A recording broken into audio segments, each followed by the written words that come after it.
Yun, what's up mga gar? Meron pala tayong panibagong tank na naswap kagabi ng isang Tiger Oscar natin mga gar. Actually hindi siya brand new mga gar, but goods na goods pa naman. At ganito pala ako mag water change mga gar. Bale, pinapatong ko lang ang balde na may laman na tubig para less hassle. So dito natin ilalagay mga Oscar natin mga gar sa panibago nating tank. So bale, tatlo na lang silang natitira mga gar. Yung isa nabuli nila, namatay. At yung isa ay naswap natin nitong tank. Meron pala ako dito nga fry flower horn mga gar. At yun, ilalagay natin siya sa inalisan ng Oscar mga gar.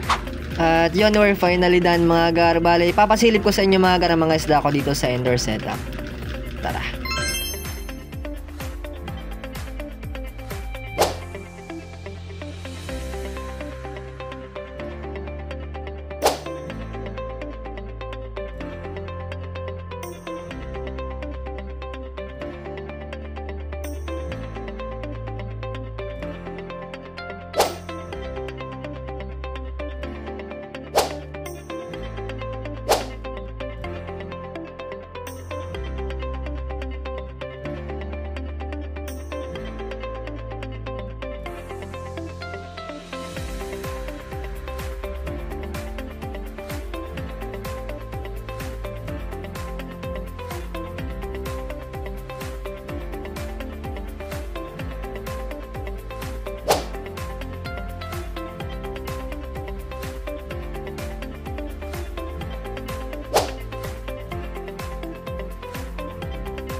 So hanggang dito na lang mga gar.